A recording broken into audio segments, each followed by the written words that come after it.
하나님의 말씀은 고린도 죄송합니다. 이게 고린도전서가 아닌데 제가 잘못 적어놨습니다.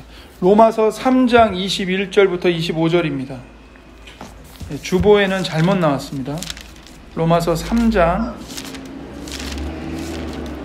21절부터 25절의 말씀입니다. 로마서 3장 21절부터 25절. 다 찾으신 줄 알고 제가 받들어 읽겠습니다. 우리가 알거니와 물은 율법이 말하는 바는 율법 아래에 있는 자들에게 말하는 것이니 이는 모든 입을 막고 온 세상으로 하나님의 심판 아래에 있게 하려 함이라. 그러므로 율법의 행위로 그의 앞에 의롭다 하심을 얻을 육체가 없나니 율법으로는 죄를 깨달음이니라.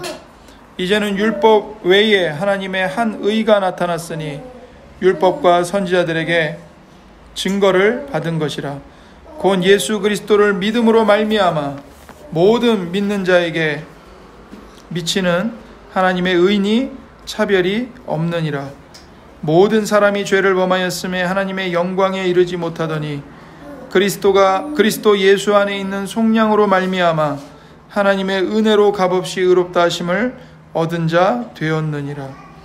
이 예수를 하나님이 그의 피로써 믿음으로 말미암는 화목제물로 세우셨으니 이는 하나님께서 길이 참으시는 중에 전에 지은 죄를 간과하심으로 자기의 의로우심을 나타내려 하심이니. 아멘.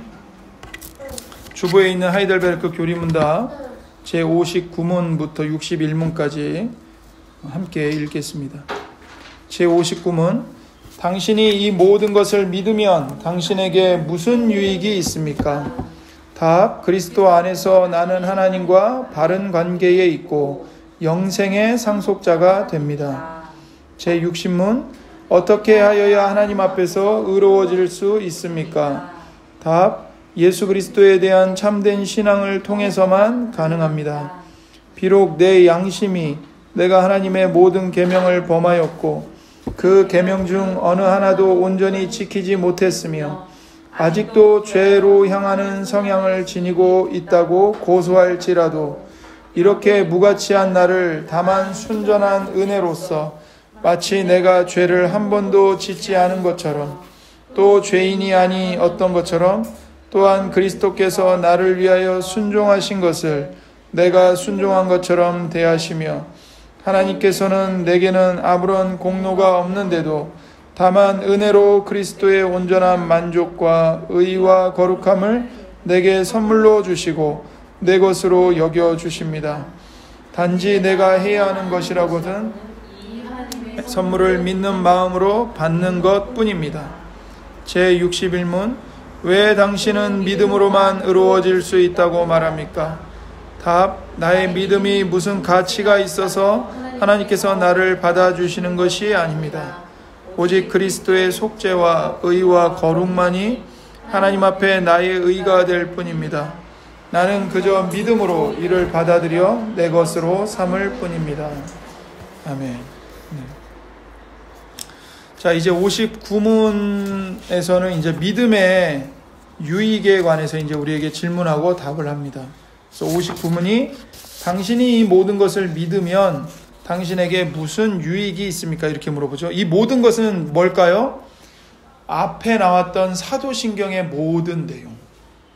우리가 습관적으로 암송하는 그 사도신경. 중요한 것은 습관적으로 그것을 암송하는 게 중요한 게 아니라 내가 어떤 하나님을 믿는지, 그리고 나는 예수님을 믿는다고 할 때 무엇을 믿는 것인지, 그리고 성령님과 교회를 믿는다고 할 때 나는 무엇을 믿는 것인지를, 그 의미를, 사도신경의 의미를 마음에 되새기면서 믿는다고 고백을 해야 되는 거예요. 입은 그냥 자동적으로 전능하사 천지를 만드시는 이거 쭉 나오는데 머릿속에서는 딴 생각을 하고 있으면 의미가 없는 거죠. 그냥 그건 말 그대로 아무 뜻도 없고 아무 의미도 없는 그 주문을 외우는 것과 다를 바가 없는 겁니다. 그렇게 하면 안 되는 거죠. 그러니까 이 모든 사도신경의 신앙 고백의 내용들을 내가 믿으면 당신에게, 나에게 무슨 유익이 있습니까? 하고 묻는 거예요. 그 믿음에 유익이 있다는 겁니다. 이걸 믿는 게 그냥 기독교인으로 살아야 하니까, 교회 와서 예배 드려야 하니까, 예배 순서 중에 하나니까 그냥 해야지. 그게 아니고 이 사도신경의 내용을 내가 진실하게 믿으면 그 믿음이 나에게 유익을 준다는 거예요. 어떤 유익을 줍니까? 그리스도 안에서 나는 하나님과 바른 관계에 있고 영생의 상속자가 된다. 이렇게 고백을 하죠. 근데 이걸 좀 수정을 할게요. 그리스도 안에서 나는 하나님 앞에 의롭게 되고로 고치시는 게 좋을 것 같아요. 이게. 네. 펜이 없으시죠? 네. 여기.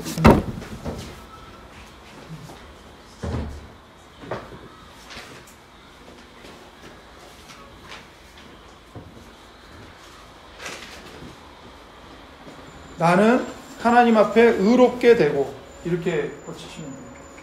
그러니까 바른 관계에 있다고 말해도 틀린 말은 아닙니다. 의롭게 되어야 바른 관계에 있을 수 있는 거니까 하나님과. 네. 그런데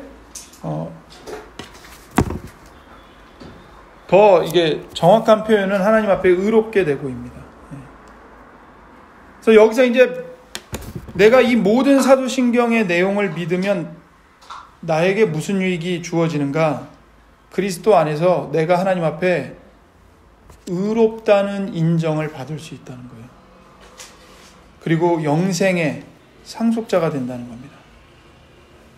그래서 여기서 우리가 주의할 것은 지금 59문답에서는 믿음의 열매에 관하여 말하고 있는 게 아닙니다. 믿음의 열매는 선행이에요, 선행. 그러니까 믿음의 열매는 선행이에요. 우리가 하나님 앞에 의롭게 되는 건 믿음이 맺는 열매가 아니라 그리스도께서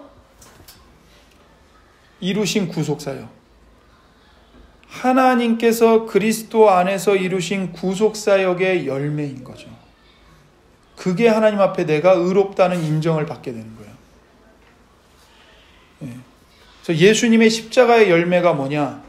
내가 하나님 앞에 의롭게 설 수 있다는 겁니다. 의로운 자로 인정을 받을 수 있다는 겁니다. 그런데 이렇게 의롭게 되는 일은 이제 믿음의 열매는 아니지만 믿음을 통해서 얻는 유익인 거죠. 믿음을 통해 얻는 유익인 거예요. 그러므로 믿음은 헛되고 무가치한 것이 절대로 아닌 겁니다. 그러나 이제 믿음은 회개하지 않는 죄인들이 추구하는 것들, 예를 들면 부자가 되는 것, 명예를 얻는 것, 쾌락을 얻는 것, 성공하는 것, 출세하는 것, 이런 것을 제공해 주지는 않아요. 믿음은. 그래서 불신자는 예수님 믿는 것을 무가치하게 여기죠. 속된 표현으로 예수를 믿으면 밥이 나오냐 돈이 나오냐. 왜냐하면 그 사람들에겐 중요한 게 뭐예요? 세상에서 부자 되고 성공하고 내가 원하는 걸 얻는 게 중요한 거잖아요. 근데 믿음은 그런 걸 안 갖다 주거든요. 그러니까 우리가 주의해야 될 게 예수님을 믿는다고 하면서 부자 되는 걸 꿈꿔서는 안 돼요. 네. 돈 많이 버는 것을 인생의 목표로 삼아서는 안 돼요.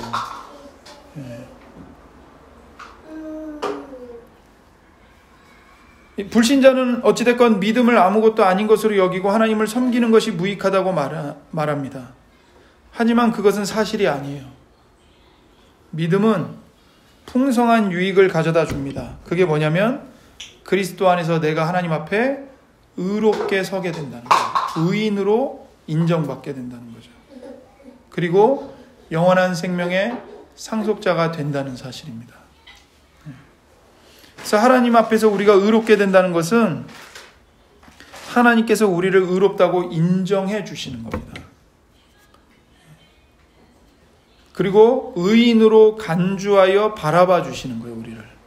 그리고 궁극적으로 우리를 의로운 자들로 변화시켜 주시는 것을 의미하는 겁니다. 그러니까 예수님을 믿으면 곧바로 완전한 의인으로 변화되는가? 그렇지 않아요. 여전히 우리는 죄성이 있고 마음속에서는 이 죄짓고 싶은 내 자아와 하나님의 말씀에 순종하고 싶은 이 새로운 본성이 계속 싸워요. 그리고 그 싸움에서 우리는 번번이 져요.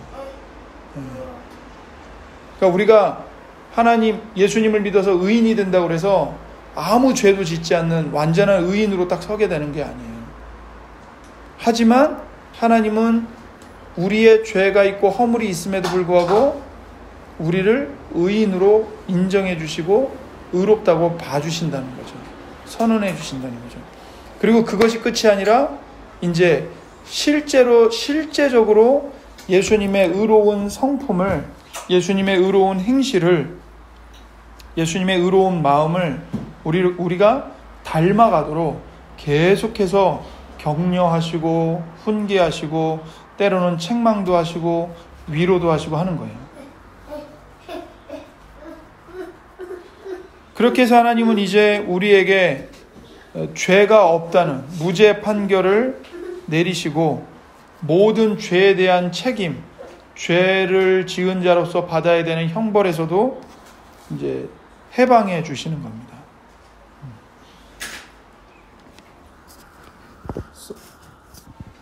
그래서 따라서 의롭게 하는 것 혹은 의롭게 만드는 것은 이 성화의 과정을 뜻하는 게 아닙니다.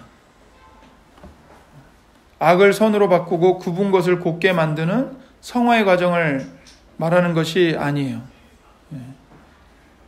흔히 이제 위대하게 만들다 해서 이 만들다가 위대한 것으로 인정하고 칭찬한다는 뜻을 가진 것처럼 의롭게 만든다는 건 역시 의롭다고 인정하고 선언한다는 것을 뜻하는 거죠.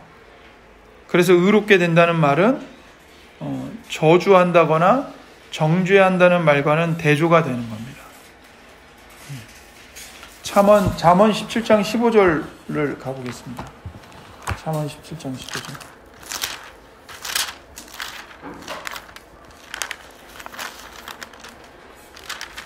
잠언 17장 15절.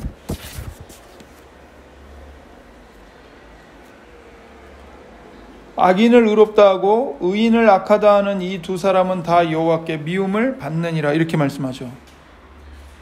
당연한 말이죠. 악인을 의롭다 한다는 것 악한 겁니다. 의인을 악하다 하는 것 악한 거예요. 그런데 하나님은 우리를 의인으로 선언해 주셨다는 거예요. 그럼 이게 뭔가 하나님이 악하신 건가? 그게 아니죠. 하나님께서 우리의 죄의 문제를 그리스도의 보혈로 완전하게 해결해 주셨기 때문에, 그리고 그 예수님의 의를 우리에게 선물로 주셨기 때문에 우리를 비로소 의인으로 선언해 주시는 거예요. 그러니까 하나님이 우리를 의인으로 선언하시는 순간부터 우리는 악인입니까? 의인입니까? 의인인 거예요. 왜? 하나님은 절대로 악인을 의롭다라고 하시지 않고 하실 수가 없는 분이. 왜냐하면 하나님이 그걸 미워한다고 하셨는데, 악인을 의롭다고 하는 건 하나님이 보시기에 악이라고 하셨는데, 하나님이 그렇게 말씀하시고서 정작 하나님께서는 그렇게 하실 리가 없잖아요. 그러니까 하나님께서 예수님을 믿는 우리들을 너는 이제 의인이다라고 선언해 주신다는 것은 우리가 악인이 아니고 의인이기 때문에 선언해 주시는 거예요. 그래서 의롭게 된다는 말은 우리가 죄 없는 자로 여김을 받는다는 뜻이고, 더 나아가서 우리가 실제로 의인이라고 인정을 받는 거예요. 그러니까 단순히 죄가 없다는 선언으로 끝나는 게 아닙니다. 더 적극적인 의미로 너는 의로움을 갖고 있는 의인이다, 이렇게 말씀을 하시는 거예요. 그래서 예수님을 믿는 신자는 누구보다 더 나은 존재냐면 첫사람 아담보다 훨씬 더 나은 존재예요.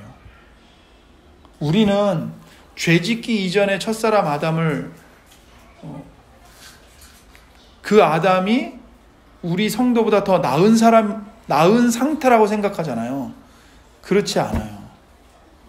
첫사람 아담은 죄가 없는 상태였어요. 완전한 의를 소유한 상태는 아니었다고요. 그가 이제 선악을 알게 하는 과일, 열매를 먹지 말라는 하나님의 말씀에 순종하면 완전한 의와 완전한 영생을 얻게 되는 거예요. 그 하나님의 말씀에 순종한 행위를 공로로 해서 받게 되는 거예요. 그래서 하나님과 아담이 맺은 언약이 행위 언약인 거예요. 순종하는 행위를 하면 그 순종하는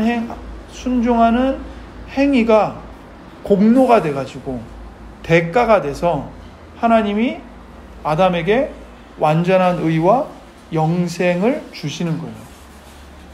그러니까 아담은 그 선악과 테스트를 통과하기 전에는 물론 선한 존재였지만 완전한 의를 소유한 존재는 아니었다고요. 무죄한 상태였던 거죠.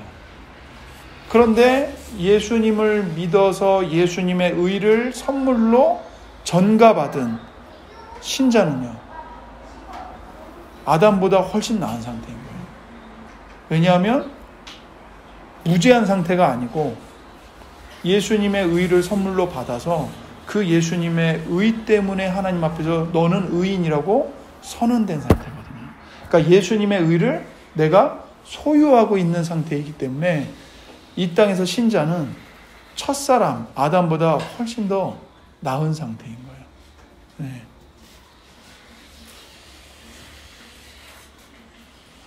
그래서 하나님께서는 이 믿음을 통해 예수님의 의를 우리의 것으로 전가해 주셨습니다. 그러니까 예수님의 의를 전가받기 위해서는 뭐가 필요해요? 믿음이 필요한 거예요. 믿음이. 근데 여기서 믿음이 필요하다고 할 때 이 믿음은 공로적인 원인이 아닙니다. 내가 믿는 게 공로가 되고 내가 믿는 게 대가가 돼서 예수님의 의를 선물로 받는 게 아니에요. 그러니까 오해하면 안 돼요. 율법 아래에 있는 사람은 행위를 조건으로 구원을 받는 것이고 믿음 아래에 있는 사람은 내가 예수님을 믿는다는 조건으로 그게 공로가 돼서 영생을 선물로 받는 거다. 그게 아니에요. 우리가 의롭다 함을 얻고 영생을 받는 공로를 제공하신 분은 예수님이세요. 예수님의 완전한 순종, 예수님의 십자가에서의 죽으심, 예수님의 부활, 이 모든 예수님이 행하신 일들이 공로가 돼서 그 예수님의 공로 때문에 우리는 그냥 선물로 받는 거예요. 근데 이걸 받을 때 그게 자동적으로 모든 사람에게 주어지는 게 아니고 믿음이라는 수단을 통해서 선물로 받는 거죠. 그러니까 믿음은 공로가 아닌 거예요. 이건 그냥 방편인 거예요. 그리고 그 믿음도 내가 만들어내는 것이 아니고 에베소서 2장 5절에 있는 말씀처럼 은혜의 선물로 주어진 거죠. 그 믿음도.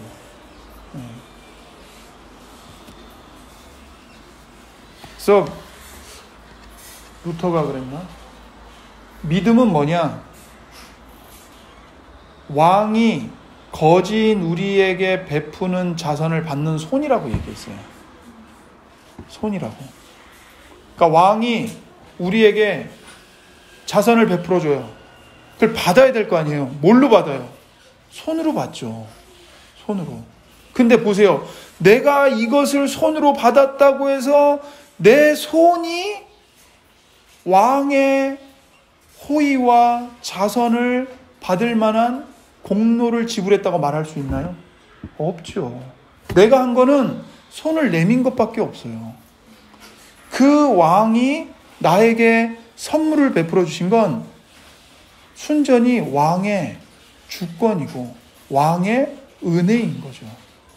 그러니까 하나님의 은혜가 전적인 원인이 되는 것이지, 그 선물을 받기 위해 내가 손을 내민 이 손은 원인이 아닌 거예요. 이건 수단에 불과한 거예요. 믿음이 그와 같은 거예요. 우리가 어떻게 예수님의 의를 받습니까? 믿음의 손을 내밀어서 받는 거예요. 근데 이때 이 믿음을 마치 행위와 동등하게 놓고 공로로 인정해가지고 너는 안 믿어서 지옥 가고 난 믿어서 구원받아, 그렇게 말하면 안 되는, 그렇게 생각하면 안 되는 거예요. 마치 믿음이 내가 잘한 것이냐, 믿음이 나의 어떤 자격인 것처럼 생각을 하면 안 되는 거죠. 그러면 그 순간 믿음은 더 이상 선물이 아니고 나의 공로가 되고 나의 자랑이 되고, 그건 은혜가 아니고 율법이 되어버리는 거죠. 네.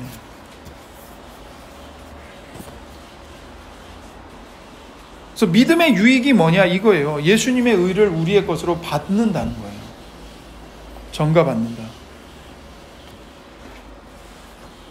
그리고 하나님께서는 영생을 상속받을 권한을 우리에게 주십니다. 물론 우리가 아직은 몸의 부활을 받지 못했지만 우리에게 주어진 권한은 확실해요. 그리고 때가 되면 이 영생을 우리가 온전히 이제 누리게 되죠. 부활의 몸을 입고. 그래서 시편 32편 2절에 마음에 간사함이 없고 여호와께 정죄를 당하지 아니하는 자는 복이 있도다, 이렇게 말씀하시는 겁니다.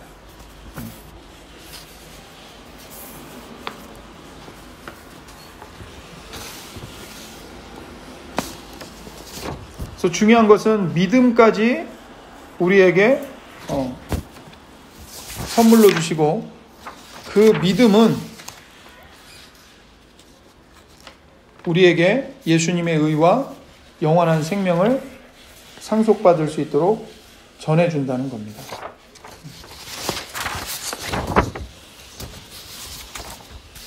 이제 이렇게 무죄로 판결받는 복은, 이제 무죄로 판결받고 의인이라고 판결을 받는 거잖아요. 이 복은 하나님의 법적 행위입니다. 그러니까 이 법적 행위라는 건 뭐냐면요, 취소될 수 없다는 거예요.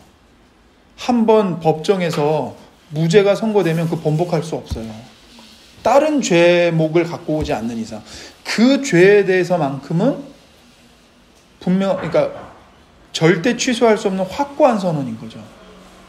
하물며 이 땅의 법정에서도 그러는데, 하늘의 법정에서는 하나님이 한번 예수님의 피를 보시고 성도들에게 너희는 의인이라고 선언하시면 누구도 그거 못 바꿔요.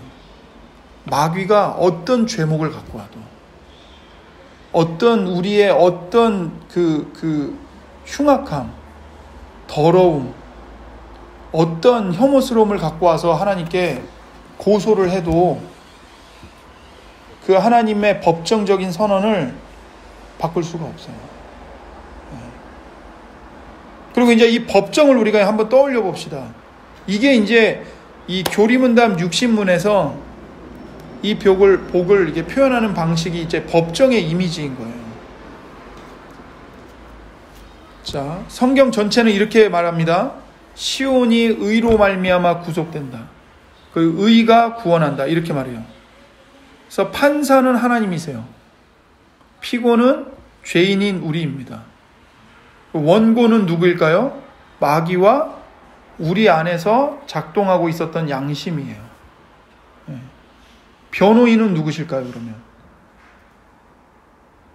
그렇죠, 그리스도이시죠. 그리고 적용되는 법전이 있어요. 그건 뭐예요? 주님의 율법입니다. 그래서 원고는, 그러니까 마귀와 우리의 양심은 세 가지를 고소해요. 첫 번째, 피고인은 하나님의 모든 계명을 크게 어겼다. 두 번째, 피고인은 이 계명 가운데 하나도 지키지 않았다. 세 번째, 피고인은 여전히 모든 악으로 향하는 성향이 있다. 그러니까 여전히 상습적으로 죄를 범하고 있다. 이 세 가지를 고소해요. 고발해요. 우리는 이 고소를 부인할 수 없고 피할 수가 없어요. 우리의 죄가 명백해요.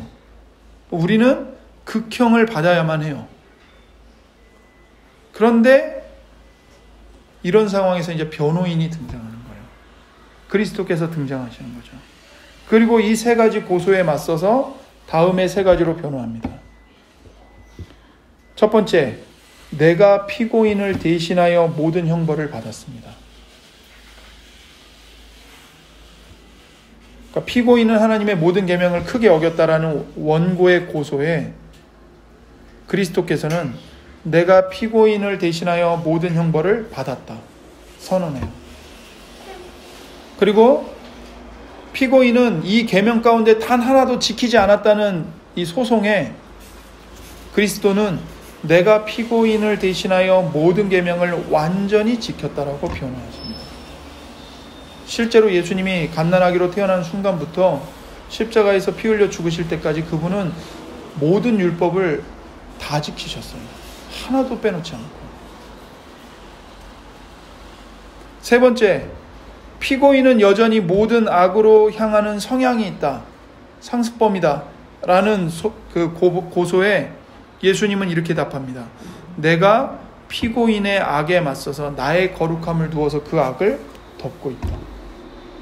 그러니까 우리가 예수님을 믿고 나서도 여전히 성화가 완전히 이루어지지 않았기 때문에 성화를 점진적으로 이루어가는 과정 중에 있기 때문에 우리 마음이 수시로 죄에게로 쏠리죠. 근데 예수님이 거기다 대고 뭐라고 변호하시냐면 그 피고인에 있는 죄성에 맞서서 악에 맞서서 나의 거룩함을 그 신자 안에 그 피고인 안에 집어넣었다 이렇게 말씀하십니다. 그래서 그 악을 내 거룩함이 뒤덮고 있다. 그리스도께서 완벽하게 완전하게 변호를 해주시는 겁니다. 그 결과로 우리는 무죄 판결을 받아요. 그러니까 하나님께서 그리스도께서 완전히 이루신 그 의의 사역을, 의로움을 우리에게 선물로 주시고 우리의 것으로 돌려주시는 겁니다. 그 결과로 우리는 무죄 판결을 받고 의롭다는 선언도 받고 영원한 생명에 들어가게 되는 거죠. 이것을 이제 배경으로 하고 육신문을 한번 읽어보십시오. 천천히. 제60문. 어떻게 하여야 하나님 앞에서 의로워질 수 있습니까? 답. 예수 그리스도에 대한 참된 신앙을 통해서만 가능합니다. 비록 내 양심이 내가 하나님의 모든 계명을 범하였고 그 계명 중 어느 하나도 온전히 지키지 못했으며 아직도 죄를 향하는 성향을 지니고 있다고 고소할지라도, 이게 바로 마귀와 우리의 양심이 고발하는 세 가지 내용이에요. 그죠? 모든 계명을 범했어요. 하나도 온전히 지키지 못했어요. 거기서 멈추는 게 아니라 여전히 죄를 지으려고 하는 성향을 지니고 있어요. 상습범이에요. 그렇게 고소를 해요. 그렇지만 이렇게 무가치한 나를 다만 순전한 은혜로서 마치 내가 죄를 한 번도 짓지 않은 것처럼, 또 죄인이 아니었던 것처럼, 또 그리스도께서 나를 위하여 순종하신 것을 내가 순종한 것처럼 대하시며, 그 원고, 마귀와 양심이 고발하는 세 가지를 예수님이 다 해주셨다는 거예요. 다 해주셨다는 거예요. 그 예수님의 완전한 순종 때문에 내가 어떤 은혜를 입어요? 내가 마치 죄를 한 번도 짓지 않은 사람으로 여김을 받아요. 죄인이 아니었던 것처럼 인정을 받아요. 또한 그리스도께서 나를 위해 순종하신 것을 내가 순종한 것처럼 내가 인정을 받는 거예요. 그래서 하나님께서는 내게는 아무런 공로가 없는데도 다만 은혜로 그리스도의 온전한 만족과 의와 거룩함을 내게 선물로 주시고 내 것으로 여겨주십니다. 이렇게 말씀하는 거죠. 그럼 단지 내가 해야 하는 건 뭐밖에 없다고요? 이 하나님의 선물을 믿는 마음으로 받는 것뿐입니다. 이거예요. 근데 내가 믿었다고 내가 자격 있다 자랑할 수 있습니까? 없죠. 예수님이 다 하신 건데 나는 그냥 그것을 믿음이라는 손을 통해 받았을 뿐인데, 그리고 이 믿음이 없으면 아무리 예수님이 십자가에서 다 이루셨다 해도 그 예수님이 이루신 구속의 보화가 나와가는 아무 관계가 없는 거예요. 그러니까 내 것이 되려면 믿음의 손을 내밀어서 받아야 되는 거죠. 받아야 되는 거예요. 그래서 여러분, 우리가 해야 할 일은 뭐냐면요, 존 파이퍼 목사님이 계속해서 그분의 모든 저서를 통해 강조하시는 게 뭐냐면 하나님을 기뻐하라는 거예요. 하나님을 누리라는 거예요. 하나님께서 여러분에게 주신 그 믿음이라는 선물을 가지고 말씀을 묵상하고 그 말씀을 마음에 품고 하나님께 기도하고 나를 위해 십자가를 지신 그리스도를 늘 바라봄으로써 그 믿음으로 하나님이 나에게 얼마나 큰 복과 은혜와 호의와 선물을 베풀어 주셨는가를 맛보면서 누리라는 거예요. 하나님을 기뻐하라는 거예요. 그러니까 소규리 문답 제1문답에 사람의 최고의 목적이 무엇입니까? 했을 때 답변이 사람의 최고의 목적은 하나님을 영화롭게 하고 하나님을 영원토록 즐거워하는 것입니다. 이렇게 답을 하잖아요. 존 파이퍼 목사님 그걸 어떻게 해석하냐면 사람의 최고의 목적은 하나님을 영화롭게 하는 것인데 어떻게 하나님을 영화롭게 할 수 있는가? 영원히 하나님을 즐거워함으로써 하나님을 영화롭게 하는 것입니다. 이렇게 해석을 해요. 우리가 어떻게 하나님을 영화롭게 할 수 있는가? 하나님의 선하심을 즐거워함으로써 하나님을 영화롭게 할 수 있다는 거예요. 예수님이 안진뱅이를 말씀 한마디로 고쳐서 펄펄 뛰게 하셨어요. 이 고침받은 사람이 어떻게 예수님을 영화롭게 할 수 있을까요? 예수님이 주신 그 회복시켜 주신 그 두 다리를 가지고 펄펄 뛰면서 나를 이렇게 고쳐주신 분이 바로 이분이에요. 이 위대한 분이 한 번도 걸을 수가 없었던 나를 걷게 해주셨고 뛰게 해주셨어요. 이분입니다. 이게 하나님을 영화롭게 하는 거죠. 이게 예수님을 영화롭게 하는 거죠. 우리가 하나님을 영화롭게 하는 게 똑같은 방법인 거예요. 나를 이 죄 가운데서, 이 저주 가운데서, 이 영원한 절망 가운데서 나를 구원하신 분이 바로 예수님이십니다. 이분이십니다.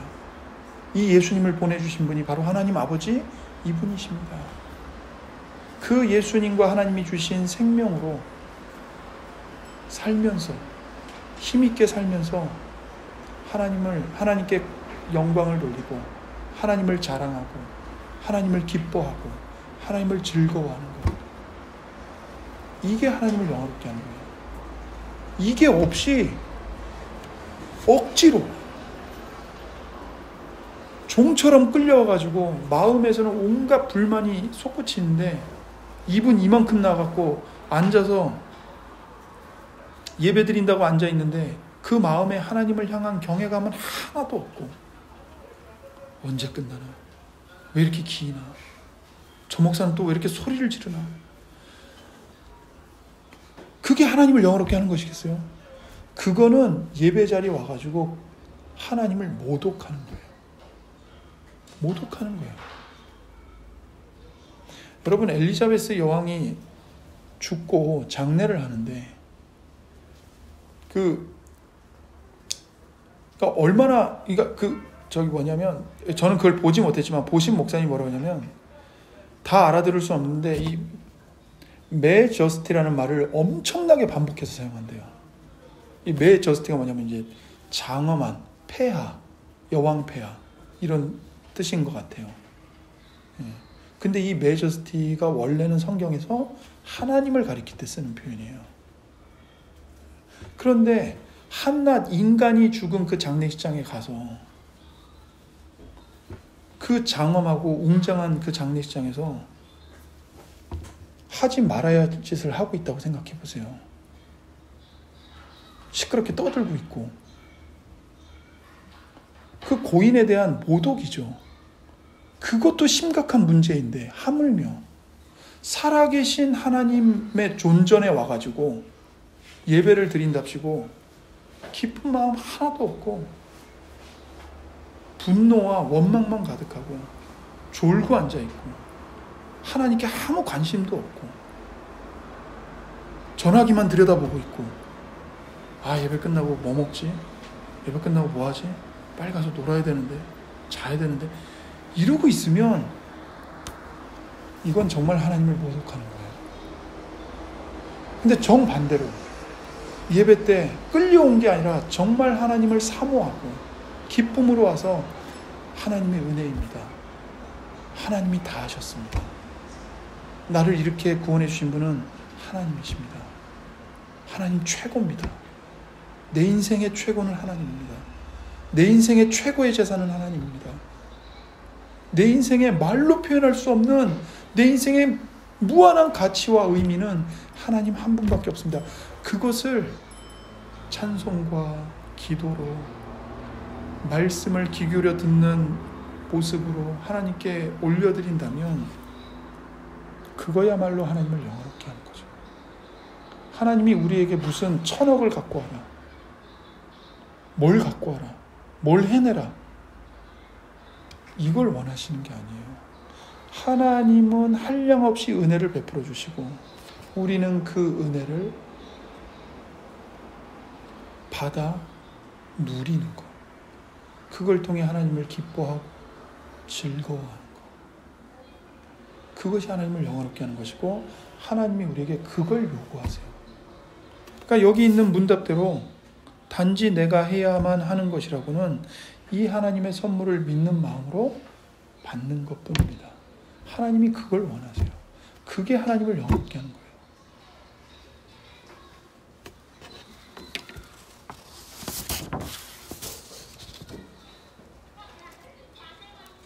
그래서 로마서 3장 23절을 보세요. 우리가 아까 함께 읽었죠? 로마서 3장 23절.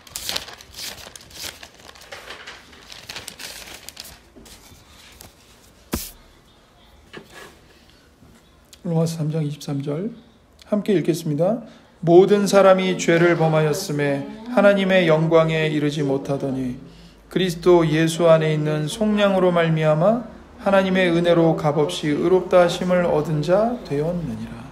예, 이 두 구절의 짧은 말씀 속에 실은 이 모든 내용이 다 담겨 있는 겁니다. 모든 사람이 죄를 범하여 하나님의 영광으로부터 다 떨어졌어요. 다 추방당했습니다.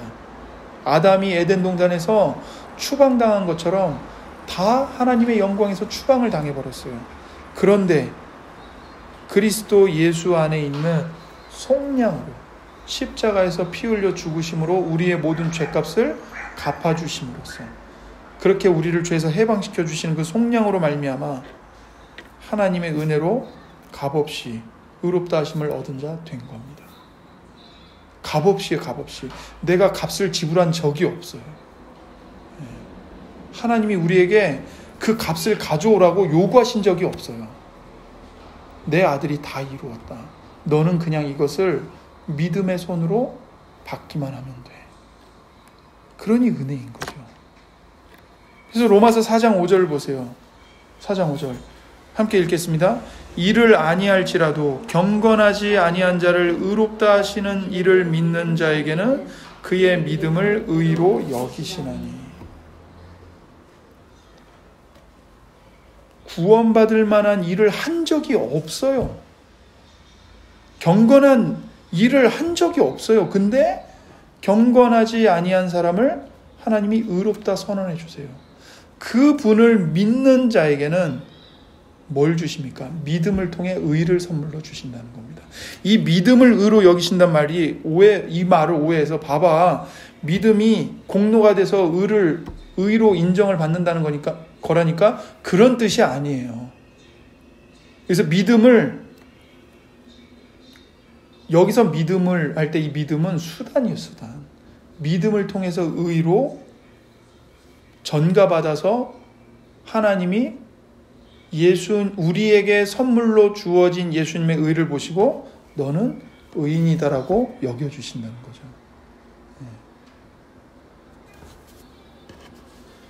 그래서 이제 육신문답을 보면 오직 예수 그리스도에 대한 참된 믿음으로만 우리가 하나님 앞에서 의롭게 된다고 말한 뒤에 끝에 가서 다시 한번 오직 믿는 마음으로만 우리가 이 선물을 받는다고 말합니다. 그래서 육신문답은 맨 앞에 시작의 믿음과 맨 뒤의 믿음이 감싸고 있어요. 이렇게 소위 인클로지오라고 하죠. 이렇게 감싸고 있는 겁니다. 그리고 이제 61문답은 이 믿음을 더 깊이 파고 들어가요. 우리가 하나님 앞에 받을 만하게 되는 것은 우리 믿음에 어떤 가치가 있기 때문이 아닙니다. 믿음에는 공로라고 할 것이 전혀 없어요. 오히려 믿음은 그리스도의 의를 받기 위해서 두 손을 내민 것과 같아요. 그러므로 우리가 의롭게 되는 것은 믿음 때문이 아니고 반대로 믿음 없이도 아니며 오직 믿음을 통하여 가능한 일입니다. 그러니까 믿음 때문이 아니에요. 그리고 믿음이 없어도 되는 게 아니에요. 믿음을 통해서 받는 거예요. 그래서 하나님께서는 우리를 무죄로 판결하시는 근거는 우리의 믿음이 아니라 그리스도이십니다. 그래서 61문답은 이렇게 말하죠. 왜 당신은 믿음으로만 의로워질 수 있다고 말합니까? 나의 믿음이 무슨 가치가 있어서 하나님께서 나를 받아주시는 것이 아닙니다. 오직 그리스도의 속죄와 의와 거룩만이 하나님 앞에 나의 의가 될 뿐입니다. 나는 그저 믿음으로 이를 받아들여 내 것으로 삼을 뿐입니다. 이렇게 하는 거예요. 그래서 제가 초두에 뭐라고 얘기했냐면 의롭다함을 얻는다는 것은 믿음의 열매가 아니라고 말씀드렸어요. 우리가 의롭다함을 얻는다는 것은 믿음의 열매가 아니고 그리스도의 구속의 열매인 거예요. 그럼 우리가 선물로 받은 믿음의 열매는 뭐냐? 선행이죠. 사랑이죠. 이 믿음으로 의롭다함을 받았으니 이 믿음이 이제 자라서 열매를 맺어야 돼요. 뭘로 맺어요?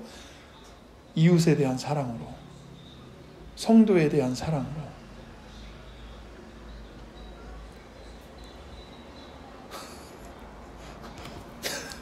선행으로 열매를 맺어야 되는 겁니다. 더 엄밀히 말하면 자기 중심성이 깨어지고 하나님 중심 그리고 하나님 안에서 이웃을 사랑하는 것으로 열매가 맺어지는 것. 이게 믿음의 열매예요. 마지막으로 죄인을 의롭게 하시는 사역을 이제 전체적으로 볼 필요가 있습니다. 뭐냐면 이제 다음에 이제 우리가 이거를 믿음만 볼 게 아니라 전체 내용을 한번 봐야 돼요. 첫 번째, 우리가 구원받고 우리가 의롭게 된 것은 가장 먼저 하나님이 영원 속에서 우리를 선택하시는 예정을 해주셨기 때문에 그런 거예요. 하나님께서 세상을 창조하시기 전에, 내가 존재하기도 전에 하나님의 생각 속에만 있을 때 내가 하나님이 나를 하나님의 자녀로 삼으시기로 예정하셨기 때문인 거죠. 그래서 내가 그리스도를 통하여 하나님의 소유된 백성으로 의롭게 된 겁니다. 하나님이 그거를 세상을 창조하시기 전부터 예정하셨기 때문에. 두 번째는 그래서 에베소서 1장 4절에 에베소서 1장 4절과 5절에 다 아시는 말씀이지만 그래도 우리 마음에 되새기기 위해서 읽고 가겠습니다. 1장 4절과 5절. 곧 창세전에 그리스도 안에서 우리를 택하사 우리로 사랑 안에서 그 앞에 거룩하고 흠이 없게 하시려고 그 기쁘신 뜻대로 우리를 예정하사 예수 그리스도로 말미암아 자기의 아들들이 되게 하셨으니. 그러니까 예수님을 믿음으로 우리가 의롭게 되는 것은 이미 언제부터 작정된 겁니까? 창세 전부터 작정이 되었던 거예요. 태초에 하나님이 천지를 창조하시니라 그 사역을 하시기 그 전부터, 영원부터. 두 번째는 그리스도의 부활이에요. 우리를 의롭게 하시기 위해 그리스도는 십자가에서 모든 고난과 죽임을 당하셨고, 또한 그것이 끝이 아니라 예수님의 부활로 이제 예수님이 의롭다는 걸 선언하셨고요. 그 예수님의 부활 때문에 우리도 의롭다함을 얻게 된 겁니다. 그래서 로마서 4장 25절이에요. 로마서 4장 25절. 로마서 4장 25절. 함께 읽겠습니다. 예수는 우리가 범죄한 것 때문에 내줌이 되고 또한 우리를 의롭다 하시기 위하여 살아나셨느니라. 예수님이 왜 살아나셨다고요? 우리를 의롭다 하시기 위해서. 그래서 우리가 의롭다함을 얻는다는 것에 대해서는 이 예수님의 부활을 꼭 반드시 유념해야 되는 거예요. 세 번째가 믿음입니다. 믿음. 우리 각자는, 우리 개개인은 믿음을 통하여 그리스도 안에서 의롭게 되는 거예요. 그러니까 회개하지 않고 믿지 않으면 그런 사람은 의롭다함을 얻을 수가 없는 겁니다. 빌립보서 3장 9절이에요. 빌립보서 3장 9절. 빌립보서 3장 9절. 빌립보서 3장 9절. 그 안에서 발견되려 함이니 내가 가진 의는 율법에서 난 것이 아니요 오직 그리스도를 믿음으로 말미암은 것이니 곧 믿음으로 하나님께로부터 난 의라. 이렇게 말씀하십니다. 우리의 의는 율법에서 나온 것이 아니고 오직 그리스도를 믿음으로 말미암은 것. 그러니까 믿음을 통하여 하나님께로부터 선물로 받은 의인 거죠. 근데 이 믿음도 내가 만들어낸 게 아니고 창세전에 예정되었기 때문에 선물로 주어진 거예요. 네 번째, 마지막 심판입니다. 이 마지막 심판날에 하나님께서는 이제 만천하에 온 우주에 우리를 의롭다고 공개적으로 선언해 주십니다. 지금은 교회와 우리의 영혼에 선언을 해 주시죠. 네. 그게 대표적인 게 세례예요. 세례를 받을 때 이 사람은 예수님과 연합한, 예수님과 함께 죽고 예수님과 함께 다시 살아난 예수님의 의를 선물로 받은 의인입니다. 우리와 같은 형제입니다. 우리와 같은 성전입니다. 이거를 이렇게 공개적으로 교회에서 공적으로 선언하는 거죠.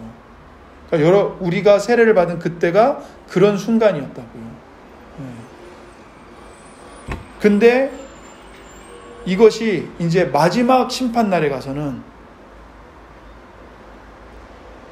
하나님께서 온 우주를 향해서 공개적으로 너희들은 의인이다라고 선언해 주신다. 마지막 날에. 그래서 마태복음 25장 23절입니다. 마태복음 25장 23절. 마태복음 25장 23절. 마태복음 25장 23절.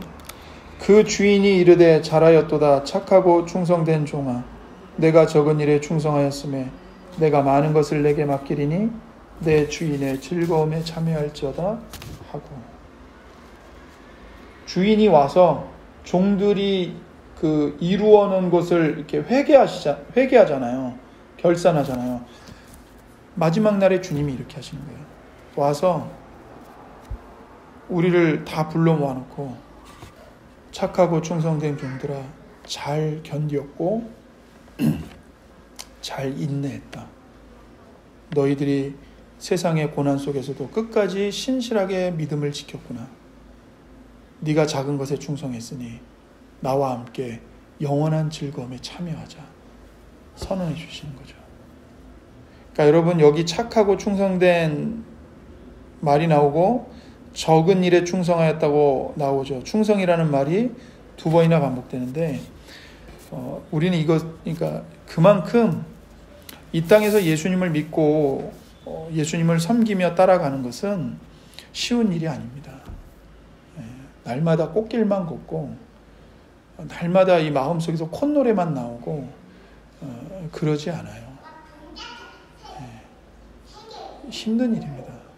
그냥 하나님과 상관없이 내 죄성을 따라 사는 것도 너무 곤고해요. 그런데 우리에게는 또 뭐까지 있어요?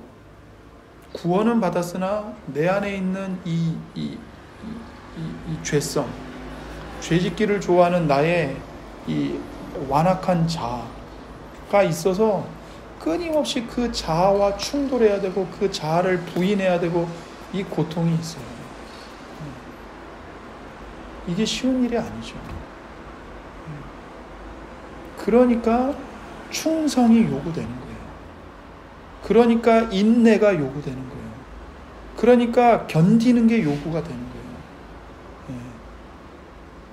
하나님이 다 이루셨는데 그 하나님이 다 이루신 것을 이제는 이 땅에서 내 인격과 내 육체의 그것을 구체화시켜 나가야 돼요. 내 가정과 내 일터와 이웃과의 관계와 또 이 땅에서 이 불완전한 교회 속에서 하나님이 이루어 주신 이 구원의 모든 선함과 아름다움과 경건함들을 내 마음과 내 말과 내 행동과 내 성품으로 이것을 구현해 나가야 된다고요. 이게 쉽겠냐고요. 어려워요. 겉으로 저희 부부 어떻게 보이세요?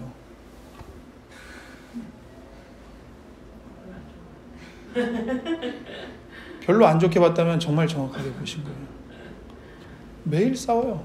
매일 찌그락찌그락하고.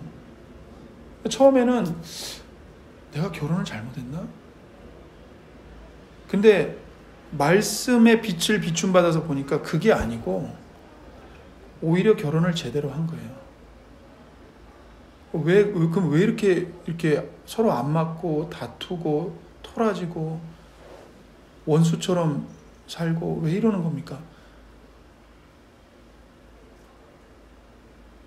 그게 너의 실체야. 너가 혼자 있을 땐 몰랐지. 너가 그냥 교회 안에서 적당히 거리둔 그런 만남과 관계 속에서는 꽤 괜찮은 사람인 줄 알았지, 네가. 다른 사람들도 너를 괜찮은 사람으로 인정해줬고. 근데 그게 네 실체가 아니었어. 진짜 네 실체는 지금 네 아내 앞에서 보이는 너의 모습, 너의 자기중심성, 너밖에 모르는 이기주의, 아내의 고통에 대해서 무관심한 그 냉담함, 그게 네 실체야. 결혼을 잘못한 게 아니고 배우자를 잘못 만난 게 잘못 선택한 게 아니고 그게 내 실체인 거예요. 그게 내 본 모습인 거예요. 그게 혼자 있을 때는 이렇게 감추어져 있다가 부모와 자식의 관계에서는 부모는 다 용납해 주거든요. 그러니까 안 드러나요. 근데 부부 관계에서는 부부지 부모와 자식이 아니잖아요. 그러니까 이게 다 드러나는 거예요. 다 드러나는 거예요.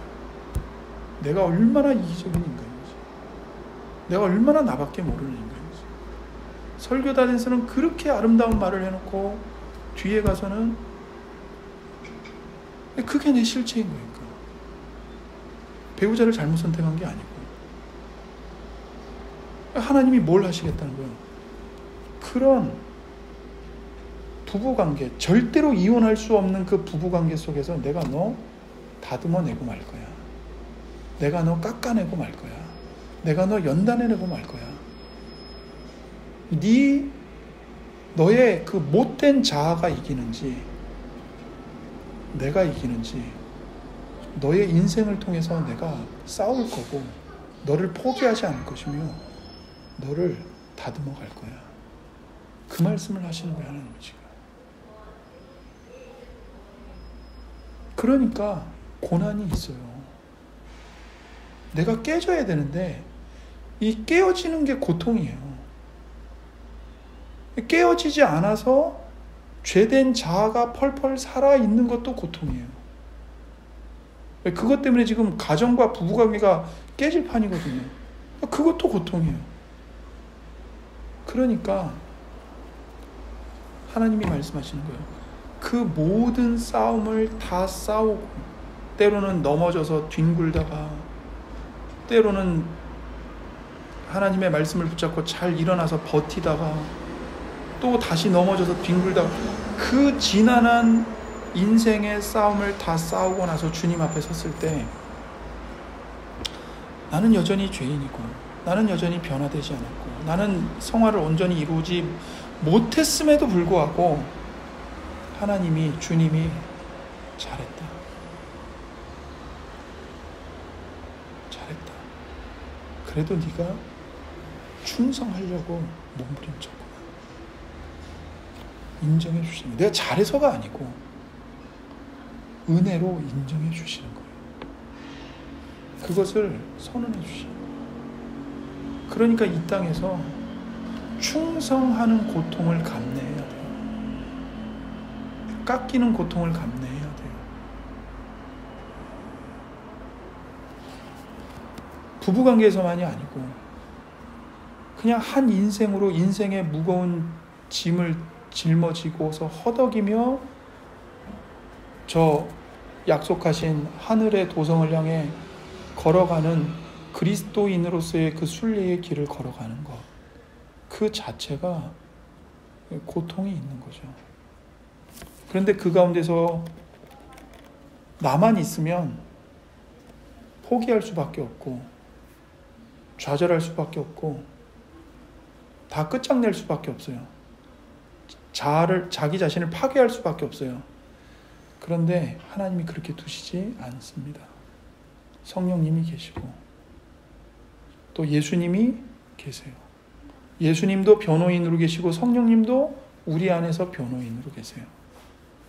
끊임없이 변호해 주시고, 끊임없이 붙들어 주시고, 끊임없이 말씀으로 말씀해 주시고, 때로는 책망도 하시다가 때로는 위로도 해 주시고, 계속해서 이 길을 가도록 붙드시는 겁니다.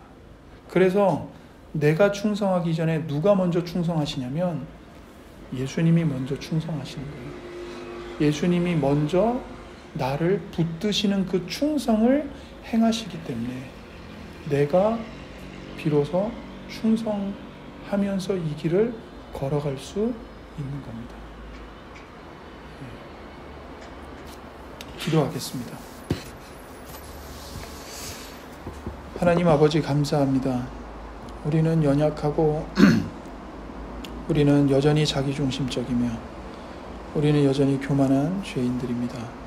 그러나 하나님, 그러한 죄인인 우리가 어떻게 감히 하나님 앞에 설 수 있으며 무슨 영문으로 하나님 앞에서 의인이라고 칭함을 받을 수 있겠습니까? 오직 십자가에 못 박히신 예수 그리스도, 하나님의 뜻을 따라 성육신하셔서 우리와 똑같은 형제가 되셔서 우리의 모든 죄짐을 대신 짊어지고 하나님의 모든 율법의 계명을 완전하게 순종하신, 그리고 십자가에 죽기까지 우리 죄에 대한 하나님의 진노를 한 방울도 남기지 않고 다 받으신 예수님의 공로 때문에 우리가 하나님 앞에 의인이라고 인정받게 되고 선언될 수 있음을 믿고 고백합니다. 주님이 이 은혜로 우리의 하루하루의 삶을, 우리의 영혼을, 우리의 연약한 육신을 붙잡아 주옵소서. 우리 인생에 참 고통이 많습니다. 내 죄로 말미암은 고통은 말할 것도 없고 애매하게 당하는, 억울하게 당하는 고통들도 참 많습니다.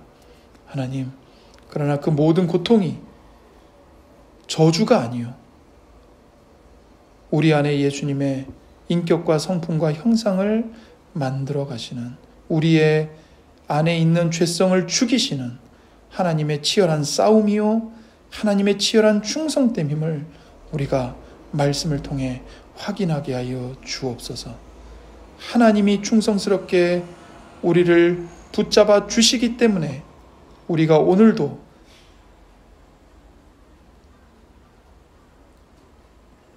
충성할 수 있음을 고백하게 하시고 하나님의 그 충성됨을 찬양하게 하옵소서. 기뻐하게 하옵소서. 의뢰하게 하옵소서. 감사드리며 우리 구주 예수님의 이름으로 기도드립니다. 아멘.